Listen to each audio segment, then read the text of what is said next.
ፓስተሩ ዛሬም ስለ ኦርቶዶክስ ቤተክርስቲያን ያጋለጠው ሚስጥር። ፓስተር ይህንን ሁሉ ስለምን ተናገረ? ከደረሰበት በደል አሊያስ የተገለጠ እውነት?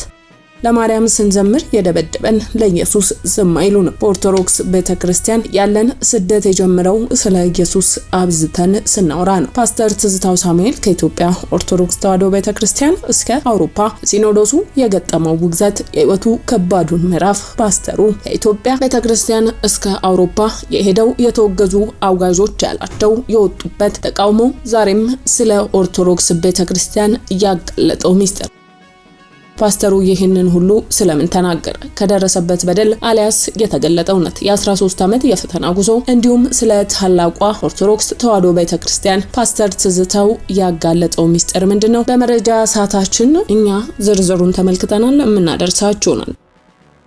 በሌላኛው መረጃችን ደግሞ ዛሬም የክርስቲያኑ ስደት ቀጥሏል። አክራሪነት የሚዘምሩ ጽንፈኞችን ጠቅላይ ሚኒስተሩ አልታገስም ሲሉ ማስጠንቅቀዋል። ጠቅላይ ሚኒስተር አክለውም በኔ የስልጣን ዘመን አክራሪነትን አልታገስም ሲሉ ለሚሞቱት ክርስቲያኖች አለኝታነታቸውን አሳይተዋል። በጽንፈኞች ላይ በመነሳት ለክርስቲያን ወገኖች የተሟገቱት ጠቅላይ ሚኒስተር ማናቸው? ከህዝቡ የደረሳቸውስ ምላሽ ሚለውን እንዲሁም ጽንፈኞቹ በክርስቲያኖች ላይ በአሁኑ ያደረሱት ጉዳት ሚለውንም ጠቅላይ ሚኒስተሩ የወሰዱት እርምጃ ምን ይመስላል? በዝርዝር የምታደምጡት ይሆናል። በሌላኛው መረጃችን ደግሞ ይህ የፈጣሪ ቁጣ ይሁን ታላቋ አሜሪካ ልትጠፋ ሲሆን ያስባለ ከባድ ክስተትን አስተናግዳለች። በካሊፎርኒያ የሆነው ክስተት ብዙዎችንም አስደንግጧል። በክሪስማስ ሽሩጉድ የተጠመደችው ካሊፎርኒያ በጎርፍ ተውጣም ቀርታለች። በታሪክ አይታ ማታቀውን ካሊፎርኒያ የወረደባት የዝናብ ናዳ ህዝቦቿን ከመንገድ አስቀርቷቸዋል። የሰዎች ህይወት የቀጠፈው ክስተትን ተመልክተናል። ጠቅላይ ሚኒስተሩም በጉዳዩ ዙሪያ ሀዘናቸውን ገልጸዋል። እኛም ዝርዝር መረጃውን እናደርሳችኋለን። ሰላም ጤና ይስጥልን የተወደዳችሁ ተከታታዮቻችን፣ በያላችሁበት የበዛ ሰላም ለእናንተ ውድ ተከታታዮቻችን ይሁን እያልን ሰሞነኛና ወቅታዊ መረጃዎችን ይዘን ተገኝተናል። እናንተም ለቻናላችን አዲስ ከሆናችሁ ቻናላችንን ሰብስክራይብ እያደረጋችሁ ቤተሰብ ይሁኑን እያልን ወደ ዛሬ ዝርዝር መረጃችን እናልፋለን።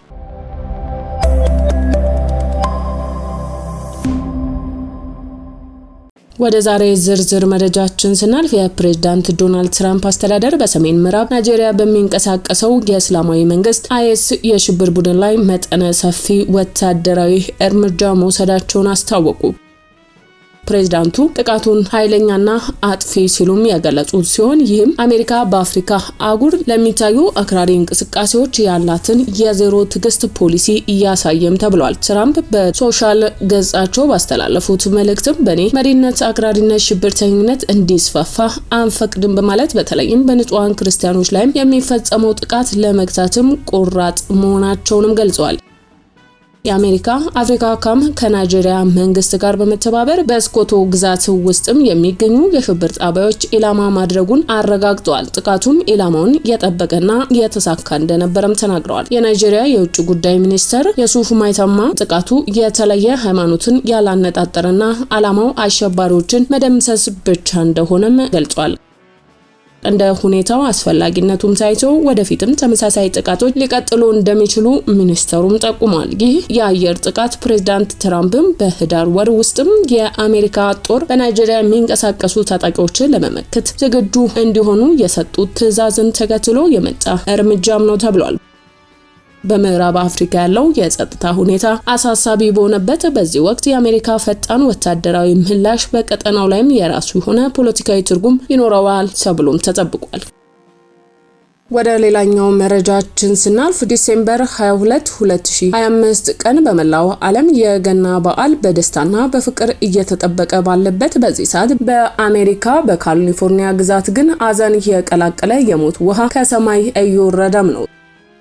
ዛሬም የምናወራው ስለ ተራ ዝናብ አይደለም። ዛሬ የምናወራው ከፓሲፊክ ውቅያኖስ ተነስቶ ቤቶችን እየበላ መንገዶችንም እየናደ የሰውን ልጅ ተስፋ እያጨለመ ስላለው የሰማይ ላይ ወንዝ ተብሎ ስለሚጠራው አስፈሪ የተፈጥሮ ክስተት ነው። ዛሬ በሪዲንግ ከተማን በሰሜን ካሊፎርኒያ ሰማይ ተቀዳ የጥፋት ውሃ ይወረደ ይመስላል።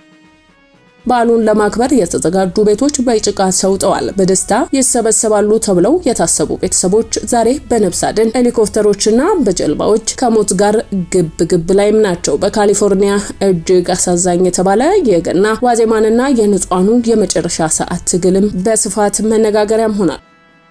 ከሳክራሜንቶ በስተ ሰሜን 150 ማይል ርቀት የምትገኘው ከተማ ዛሬ የውሃ መዋኛም ሆናለች። የከተማዋ ከንቲባ በከባድ ሐዘን ውስጥ ሆነውም እንደገለጹት ዛሬ ቢያንስ የአንድ ሰው ሕይወት በድንገተኛ ጎርፍ ተቀጥፏል ሲሉም መግለጫ ሰጥተዋል። ታዲያ ከመግለጫው በኋላ ሌሎች የ3 ሰዎች ሕይወት ስለመቀጠፉም መረጃዎች እየወጡ ይገኛሉ።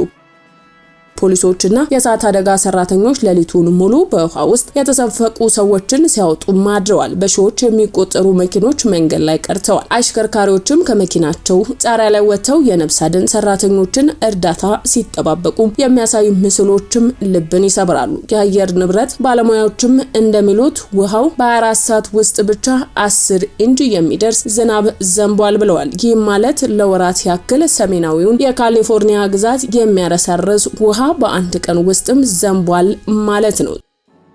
ዛሬም በሪዲንግ ሞትና ውሃ ጎረቤት ሆነዋል። የከተማዋ የኤሌክትሪክ አገልግሎት ተቋርጧል። ግማሹ ከተማ በጭቃና በውሃም ተውጧል። በአሜሪካ እጅግ ተፈላጊና ግራር የሚበዛበት የጉዞ ወቅት ዛሬ ወደ መከራም ተቀይሯል። ጎዳናዎችም በጎርፍ ተውጠው በከፊል ተዘግተዋል። ወቅቱ ነውና በቀዝቃዛው የዲሴምበር ወር ሞቅ ያለ ድባብ የሚፈጥረው የክርስማስ በዓል ጥላ ጠልቶበታልም ነው የተባለው።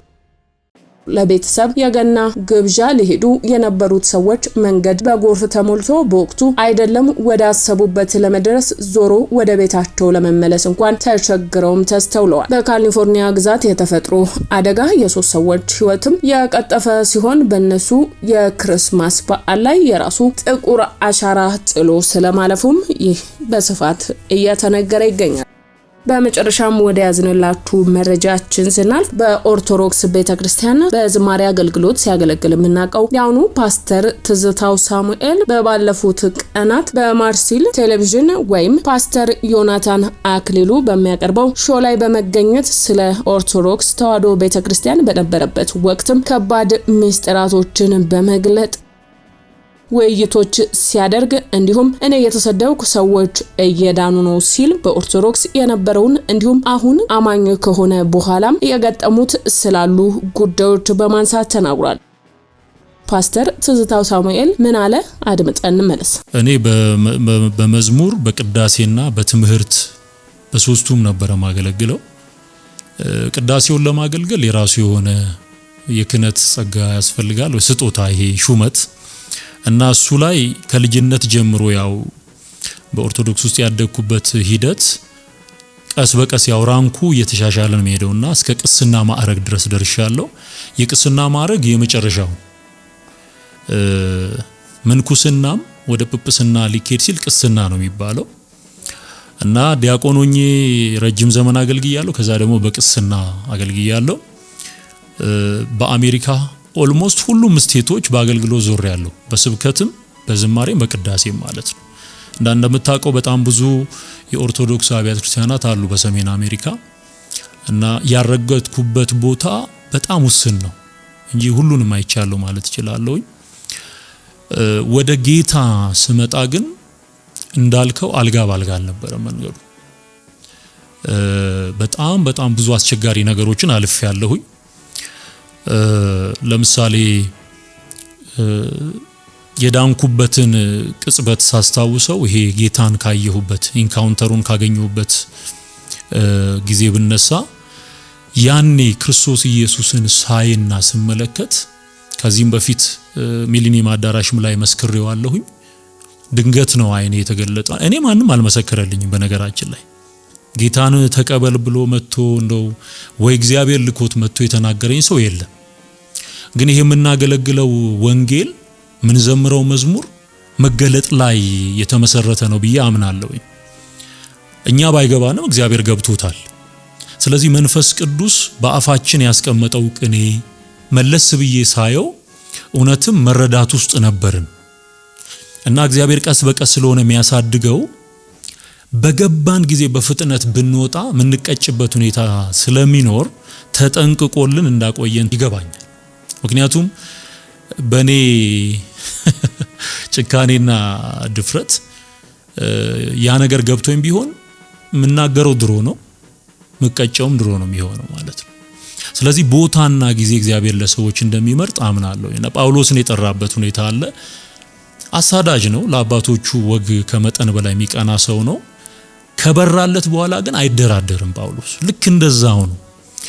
ጌታን ካየውባት ቅጽበት በኋላ የኔ አገልግሎት ሌላ ሆነ። በቃ ይጠሩኛል እኮ እስከ አውሮፓ አውስትራሊያ ድረስ ጥምቀት ሲሆን የሆነ ነገር ሲኖር እኮ ኑና አገልግሉ እንባላለን። ግን ያ ራእይ ወደ እኔ ከመጣ ጊዜ በኋላ የመጨረሻ አገልግሎቴ አትላንታ የሚባል ሀገር ነው። ማርያም የሚባል ቤተክርስቲያን ያገለግሉት የመጨረሻው እዛ ላይ ኢየሱስ ጌታ እንደሆነ ስናገር ነበር። ቪዲዮ ራሱ ማስረጃ ስላለ ምናልባትም አንዳንድ ቪዲዮዎችን እንደ ማስረጃ ከዚህ ቪዲዮ ጋር አቀናብራችሁ ካወጣችሁት መረጃው አለኝ። ኢየሱስ ጌታ እንደሆነ መሰከር ነበር።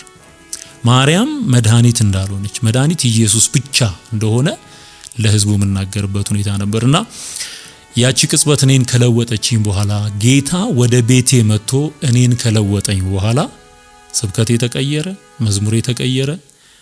በፊት ቀላቅለን ምን ዘምራቸውን መዝሙሮች አሁን ለብቻ ነጥሎ ማውጣት እና ለጌታ ክብር የሚሆኑትን ብቻ ወደ መዘመር።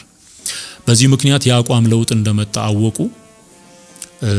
ውግዘቱም ዓለም አቀፍ የሆነ ኢሜጅ ነበረው። ለምሳሌ እዚህ የነበሩ አገልጋዮችን እዚህ ያለው ሲኖዶስ በቀጥታ ወገዛቸው።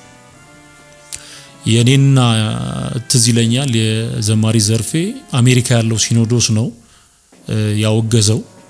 ስለዚህ አሁን ያ ሲኖዶስ ስለሌለ ውግዘቱ ተነስቷል። የተወገዘ አውጋዥ የሚል ትምህርት አስተምር ያለው አንዴ። ምክንያቱም ይሄ ተወግዟል። ያኛው የአሜሪካው የኢትዮጵያውን አውግዞ ነበር፣ ኢትዮጵያ ደግሞ ያኛውን አውግዞ ነበር።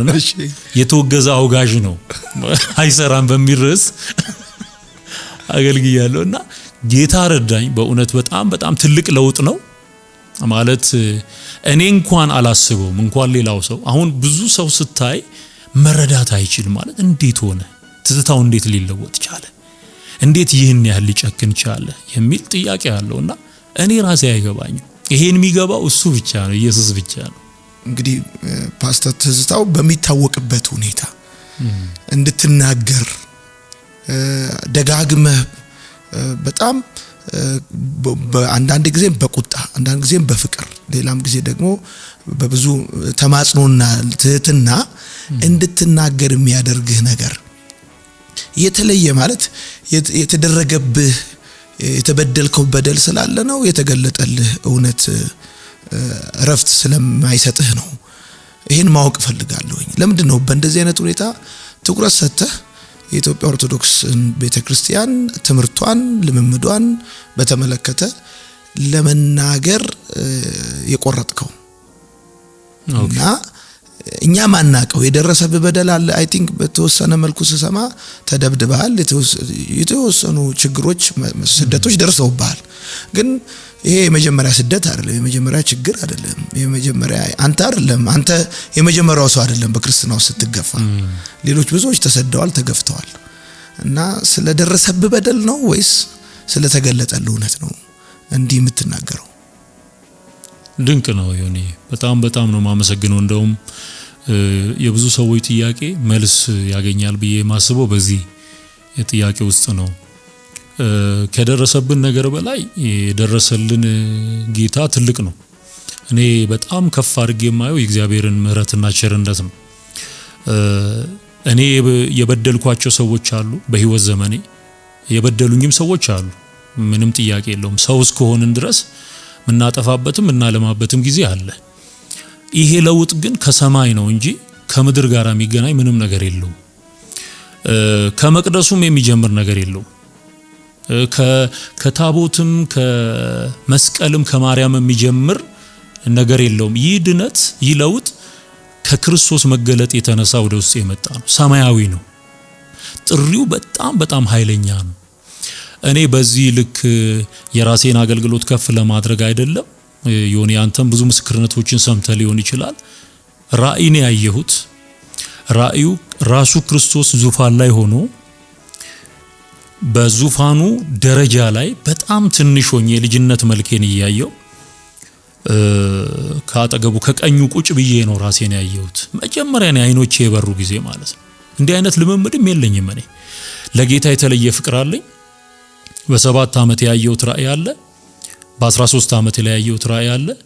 ይሄ የመጨረሻው ግን እኔን 360 ዲግሪ ለወጠኝ የተለየ ነው እና እጁን ነው የጫነብኝ። ጌታ እጁን ነው የጫነብኝ።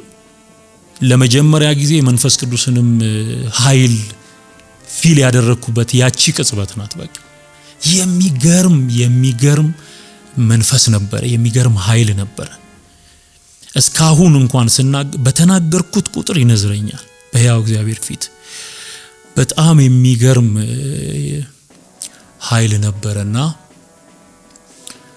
ሰዎች ነበሩ ላይ ቤት ውስጥ ሰዎች ነበሩ። እኔ ቤዝመንት ነው ጸልይ ነበርና ከዛ ተነስ እንደማለት በእጁ ሲነካኝ ስዞር ፊቱ በኃይል ነው የሚያበራው። እጄን ከልላለሁኝ እና በጣም ኃይለኛ ጨረር ነው የሚወጣው። በጣም ትልቅ ነው ደግሞ ዙፋኑም ትልቅ ነው፣ እሱም ግዙፍ ነው። ኢቭን እጁን እንኳን ወደ እኔ ሲያመጣው እያነሰ መጣ እንጂ የሰማይ ያክል ነው ማየው እጁን ሲያነሳው ማለት ነው። ታች ሆኜ እና የኔ ትንሽነት የሱ ትልቅነት አስደናቂ ነው በቃ።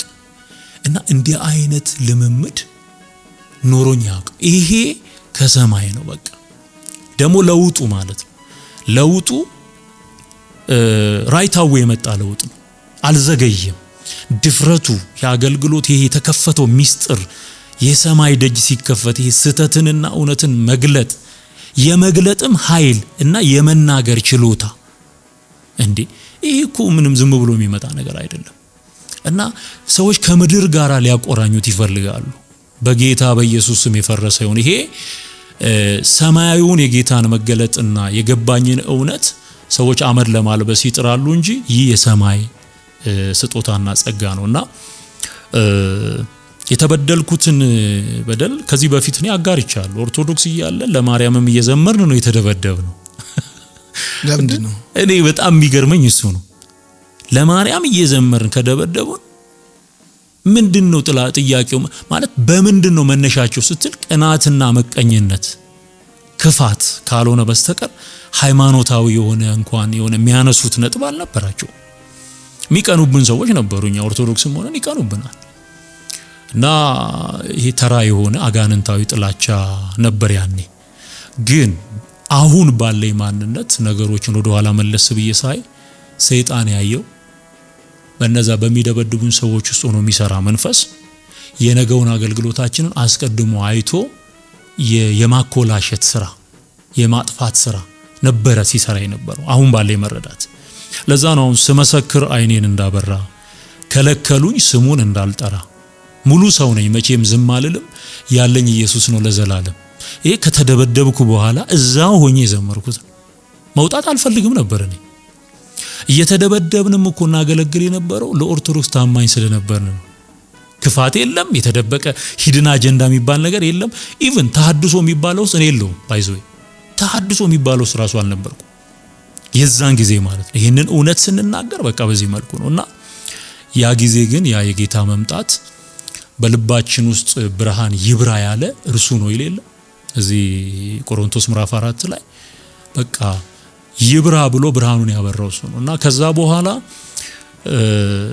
ላይቭ ነው የጀመርኩት። እንደውም የመጀመሪያዎቹ ቪዲዮዎቼ ላይ ካየ ቀሚስ ለብሼ ነበር አገለግል ነበር። ከዛ እንደወጣው አካባቢ ስለነበር ተለብሶ ነበር እና ሰዎች ምንም አይነት ግምታዊ ምላሽ ሊሰጡ ይችላሉ። እኔ እስከማቀው ግን እውነታውም ደግሞ በሰማይ መገለጥ የመጣ ለውጥ እንጂ ከመበደል ጋር የተገናኘ ነገር የለውም። በነገራችን ላይ የተበደለ ሰው አጥፍቶ ይጠፋል እንጂ ጠፍቶ አያድንም። ተሰድቦ ይባርካል እንጂ ይሄ አይቶ የዳነ ሰው ጌታን ያወቀ ሰው እየተሰደበ ያገለግላል እንጂ እየተሳደበ ሰው አያጠፋ። እኔ እየተሰደብኩ ሰው ያዳንኩ ነው። እኔ እየተነቀፍኩኝ ሰዎች ወንጌልን ሰምተው ወደ ጌታ እንዲመጡ ያደረኩ ነው። ስለዚህ ለገባኝ እውነትና ለተጠራው ጥሪ ምላሽ ሰጥቼ እየሰራው ነው እንጂ ያለውት እያጠፋው አይደለም።